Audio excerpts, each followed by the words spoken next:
Hello students, welcome back. तो हम लोग चैप्टर इलेक्ट्रिसिटी पढ़ रहे थे और आज के इस वीडियो में हम लोग इलेक्ट्रिक पावर को डिस्कस करेंगे और उससे रिलेटेड कुछ न्यूमेरिकल भी सॉल्व करेंगे। तो चलिए चलते हैं स्क्रीन में और समझते हैं इलेक्ट्रिक पावर को। नेक्स्ट टॉपिक है बच्चों इलेक्ट्रिक पावर। इलेक्ट्रिक पावर किसे कहते हैं, चलो इसका डेफिनेशन देखते हैं। सबसे पहले it is defined as the amount of electric energy consumed in a circuit per unit time. क्या कहा जा रहा है बच्चों कि किसी भी सर्किट में, है ना, या किसी भी डिवाइस में जितना इलेक्ट्रिक एनर्जी कंज्यूम्ड होता है पर यूनिट टाइम, उसी को कहते हैं बच्चों हम लोग पावर। क्या कहते हैं बच्चों? पावर। चलो आपको एक एग्जांपल से समझाते हैं। जैसे कि आपने बल्ब देखा, एलईडी बल्ब, आपने सुना होगा 7 वाट का बल्ब है, 10 वाट का बल्ब है, 15 वाट का बल्ब है। ये जो वाट है ना बच्चों, ये क्या बता रहा है? ये आपको पावर बता रहा है। क्या बता रहा है? पावर बता रहा है। ठीक है, चलो आगे बढ़ते हैं।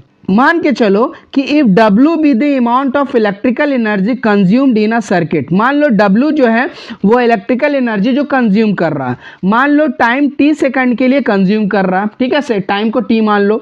Then the electrical power is given by, जो पावर का जो डेफिनेशन के हिसाब से जो आपका फॉर्मूला बनेगा वो होगा बच्चों P is equal to W by T। यानी कि W बाई T का मतलब क्या हुआ? Energy by time. क्या हो गया बच्चों? पावर इज इक्वल टू क्या हो गया? Energy by time. अगर आपको एनर्जी निकालना है तो आप बोल सकते हो P इंटू टी। इसको याद रखना बच्चों, हमेशा जो भी फॉर्मूला बताता हूं मैं उसे हमेशा याद रखा करो। फॉर्मूला क्या हो गया? Energy is equal to power into time. तो चलो इससे रिलेटेड कुछ और पॉइंट्स को समझते हैं।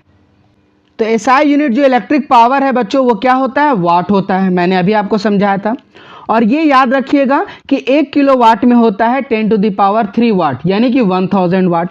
और 1 मेगा वाट में होता है बच्चों 10 टू द पावर 6 वाट। और 1 गीगा वाट में होता है 10 टू द पावर 9 वाट। और 1 हॉर्स पावर में HP में होता है बच्चों 746 वाट। ये यूनिट आप याद रखना, ये कन्वर्जन आप याद रखना, क्योंकि न्यूमेरिकल में भी ये आ सकता है और आपको 1 मार्क्स का क्वेश्चन में भी ये आ सकता है। नेक्स्ट एक पॉइंट और समझ लो बच्चों, इसको आपने 9 में बहुत डिटेल में पढ़ा है बट थोड़ा सा यहाँ पे और समझ लो। Commercial unit of electrical energy, हम लोग जो घर पे जो बिल आता है, हमारा जो इलेक्ट्रिक का बिल आता है, वो कमर्शियल यूनिट क्या होता है? तो वो होता है बच्चों किलो वाट आवर में, है ना। 9 में इसको आप बहुत ही डिटेल में पढ़ चुके हो। तो 1 किलो वाट आवर का मतलब क्या होता है बच्चों? 3.6 into 10 to the power 6 joule. याद रखिएगा, ये 1 मार्क्स का क्वेश्चन में भी आपको पूछा जा सकता है। जो हमारा कमर्शियल यूनिट होता है इलेक्ट्रिकल एनर्जी का, वो क्या होता है बच्चों? किस में होता है? वो होता है किलो वाट आवर में।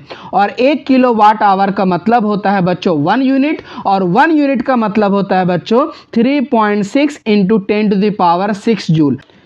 चलो अब इससे रिलेटेड न्यूमेरिकल बनाते हैं। पहला क्वेश्चन है, a 9 volt battery is connected to a resistor having a resistance of 10 Om.